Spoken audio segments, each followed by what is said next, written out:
हर कोई अच्छे मूड में था और कन्हैया से बेहद खुश था।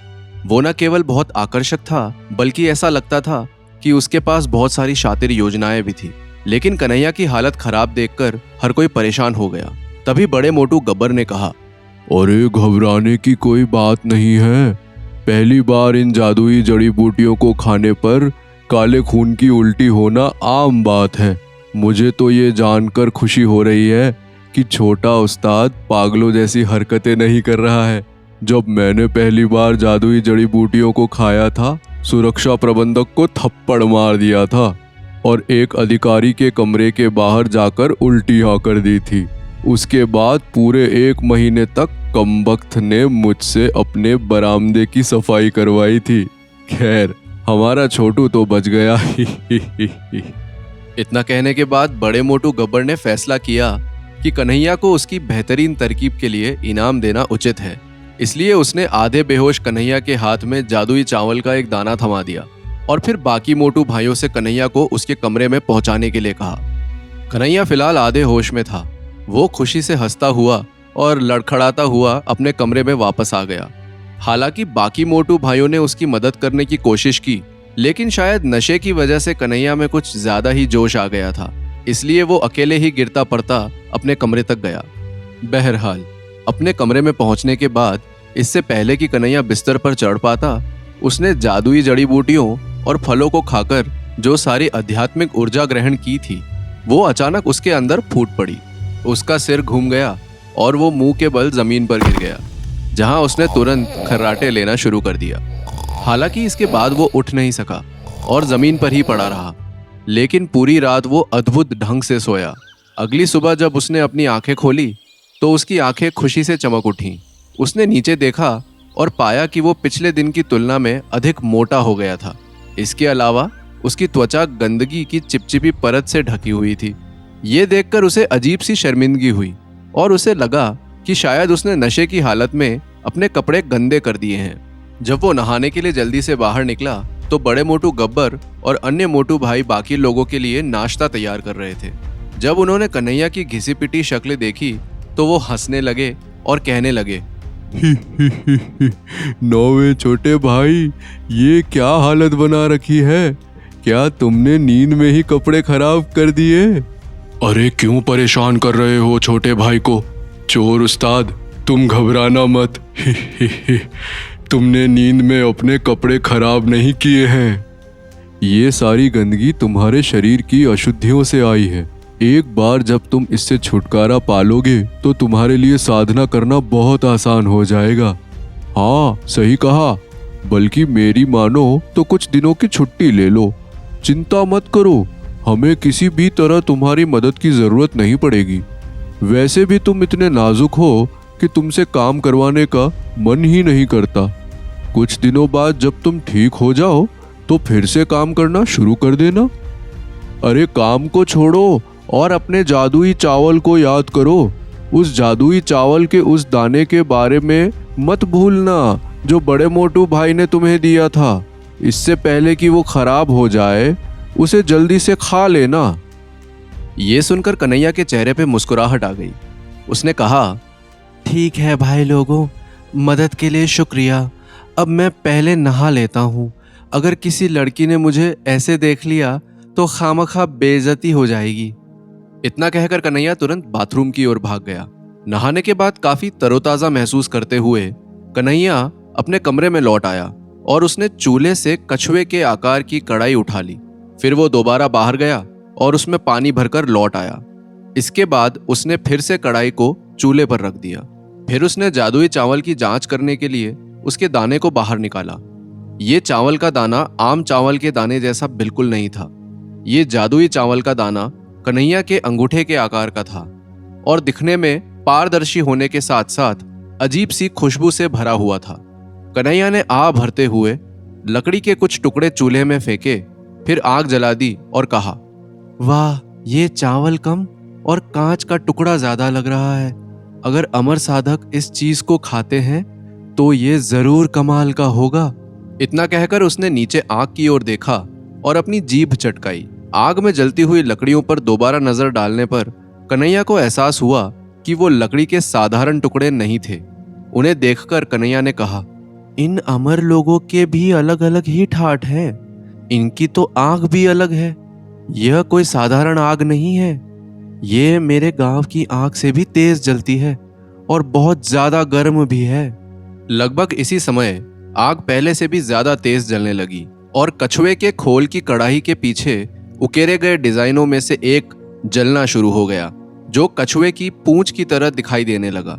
इसके बाद जल्द ही पूरा डिजाइन चमकने लगा। कन्हैया ने पहले तो आश्चर्य से देखा, फिर खुद ही को शाबाशी देते हुए कहा, वैसे मानना पड़ेगा, मेरी नजर कमाल है। मैं जानता था कि ये किसी प्रकार का खजाना है। बड़ा मोटू भाई मुझे बेवजह दूसरी कढ़ाइयाँ दिखा रहा था। उसे तो पता भी नहीं होगा कि ये कढ़ाई उसकी कढ़ाई से कहीं ज्यादा बेहतर है। अच्छा हुआ जो मैंने इस कढ़ाई को चुना। कम से कम किसी चीज में तो मैं सभी मोटू भाइयों से आगे हूँ। इतना कहने के बाद कन्हैया ने तुरंत जादुई चावल के दाने को कढ़ाई के उबलते हुए पानी में डाल दिया। फिर वो दिव्य ऊर्जा नियंत्रण कला की बांस की किताब खोलकर एक तरफ बैठ गया और किताब की पहली तस्वीर में बनी हुई योग मुद्राओं और सांस लेने की तकनीक की नकल करते हुए कन्हैया ने साधना शुरू करी। उसने अभी शुरुआत ही की थी कि अचानक उसकी आंखें चौड़ी हो गई। कन्हैया के लिए जिस मुद्रा को एक दिन पहले एक बार बनाना मुश्किल था, अब उसे काफी देर तक बनाए रखना बहुत आसान हो गया था। वास्तव में अब कन्हैया बहुत सहज महसूस कर रहा था। इसके अलावा सांस लेने की तकनीक से अब उसे ऐसा महसूस नहीं हो रहा था कि उसका दम घुट रहा हो। इसके बजाय उसे एक बहुत ही सुखद एहसास महसूस हो रहा था। इसके अलावा आज से पहले वो केवल 3 या 4 सांस तक ही इस योग आसन को बनाए रख सकता था, लेकिन इस बार 7 या 8 सांसों के बाद भी उसे जरा सा भी दर्द या परेशानी महसूस नहीं हुई। लेकिन कन्हैया भी इतनी जल्दी विश्वास करने वाला नहीं था, इसलिए अपने उत्साह को दबाते हुए कन्हैया ने शांति से तब तक उस योग आसन का अभ्यास जारी रखा जब तक कि 30 सांसें बीत नहीं गई। इसके बाद जब वो आखिरकार कमजोर और असहज महसूस करने लगा, तो दिव्य ऊर्जा का एक छोटा सा कतरा अचानक उसके अंदर प्रकट हुआ। ये बहुत ठंडा था और तेजी से इधर उधर घूम रहा था, लेकिन इससे पहले कि वो दिव्य ऊर्जा का कतरा कन्हैया के शरीर का पूरा चक्कर लगा पाता, वो गायब हो गया। अगर इस वक्त कोई और साधक यहाँ होता तो शायद निराश हो जाता, लेकिन कन्हैया इतना उत्साहित था कि वो अपने पैरों पर खड़ा हो गया और उसने खुश होकर कहा, दिव्य ऊर्जा आखिरकार दिव्य ऊर्जा प्रकट हो ही गई। वैसे ये दिव्य ऊर्जा कब तक मुझसे बच सकती थी? इसे तो प्रकट होना ही था, क्योंकि नामुमकिन जैसा शब्द तो कन्हैया के शब्दकोश में है ही नहीं। इसके बाद उत्साह से भरा कन्हैया अपने कमरे में आगे पीछे टहलने लगा। फिर कुछ देर सोचने के बाद वो इस नतीजे पर पहुंचा कि दिव्य ऊर्जा का उन सभी जादुई जड़ी बूटियों और मशरूम से तो कुछ लेना देना जरूर है जो उसने कल रात खाई थी। इस नतीजे पर पहुंचने के बाद कन्हैया खुश होने के बजाय बड़े मोटू गब्बर को कोसने लगा। उसने कहा, अजीब लोग हैं, सारे काम बिना बताए ही करते हैं। पहले वो राज ऋषि सुदर्शन कमीना बिना बताए सीधा हवा में उड़ाकर यहाँ ले आया, और अब ये कमबख्त बड़ा मोटू गब्बर। अगर ये पहले ही बता देता कि जादुई मशरूम और जड़ी बूटियों को खाने से इतना फायदा होगा तो मैं थोड़ी और खा लेता। मुझे लगता है शंभाला के सारे आदमी थोड़े सटके हुए हैं, हमेशा सस्पेंस बना के काम करते हैं। खैर, वैसे अब समझ आया कि बड़ा मोटू गब्बर ऐसा क्यों कह रहा था कि प्रशासन विभाग की सीढ़ी चढ़ने के बजाय वो रसोई विभाग में खाना बनाते हुए मरना पसंद करेगा। अब अगर फ्री में इतनी सारी जादुई जड़ी बूटियां और बाकी चीज़ें खाने को मिलेंगी तो कोई बेवकूफ़ ही होगा जो काम करेगा। बेटा कन्हैया, लगता है तेरी किस्मत खुल गई है। जियो राज ऋषि सुदर्शन, जियो। क्या सही जगह लाकर पटका है। भगवान करे तुम्हारे बच्चे जिए और जब तक जिए तुम्हारा खून पिए। चल यार, अब बहुत मटरगश्ती हो गई, अब थोड़ा काम पे भी ध्यान देना पड़ेगा। इतना कहकर कन्हैया एक बार फिर से साधना करने लगा और इस बार वो पूरी 60 सांसों तक आसन बनाए रखने और सांस लेने में कामयाब हुआ। इसके बाद कन्हैया को अपने शरीर में दिव्य ऊर्जा का एक प्रवाह दिखाई दिया। ये दिव्य ऊर्जा लगभग एक धारा जैसी थी जो तेजी से उसके शरीर में फैल गई। दिव्य ऊर्जा को महसूस करते ही कन्हैया ने बांस की किताब में बनी तस्वीर के हिसाब से दिव्य ऊर्जा का मार्गदर्शन करना शुरू कर दिया। जल्द ही दिव्य ऊर्जा उसके शरीर से उसी तरह प्रवाहित होने लगी जिस तरह वो चाहता था। उसने पहली तस्वीर में बताए गए योग आसन को बनाए रखा और जैसे जैसे दिव्य ऊर्जा उसके शरीर में प्रवाहित हुई, वो अपने शरीर के अलग अलग हिस्सों से निकलने वाली ठंडक की धाराओं को महसूस करने लगा। कुछ ही देर में वो छोटी सी एक निरंतर बहने वाली धारा की तरह हो गई जो उसकी कुंडलिनी शक्ति के सभी चक्रों से होकर बहने लगी। फिर देखते ही देखते कन्हैया के अंदर एक कपकपी दौड़ गई और ऐसा लगा जैसे उसके दिमाग से कोहरे की एक परत अचानक हट गई हो। साथ ही उसके शरीर से गड़गड़ाहट की आवाज गूंज उठी। इसके बाद कन्हैया अचानक पहले से ज्यादा हल्का और चुस्त महसूस करने लगा। उसी समय उसके पूरे शरीर के छिद्रों से गंदगी बाहर निकलने लगी, लेकिन पिछली बार की तरह इस बार उसके अंदर दिव्य ऊर्जा की धारा गायब नहीं हुई, बल्कि वहीं बनी रही और लगातार उसके शरीर में घूमती रही। कन्हैया ने अपनी आंखें खोली और वो पहले से भी अधिक चमकने लगी। उसका दिमाग भी थोड़ा तेज चलने लगा और उसका शरीर हल्का और तेज महसूस करने लगा। ये महसूस करते ही कन्हैया ने उत्साह से चिल्लाकर कहा, वाह, दिव्य ऊर्जा की लगातार बहने वाली धारा! ये संकेत है कि मैंने दिव्य ऊर्जा नियंत्रण कला के पहले स्तर को पार कर लिया है। इसका मतलब ये भी है। लेकिन इससे पहले कि कन्हैया आगे कुछ कह पाता, उसकी नजर अचानक अपने शरीर पर पड़ी और वो बुरी तरह से चौंक गया। उसका पूरा शरीर गंदगी से भर चुका था और एक बार फिर से उसके कपड़े खराब हो गए। ये देखकर कन्हैया तुरंत वॉशरूम की ओर भागा।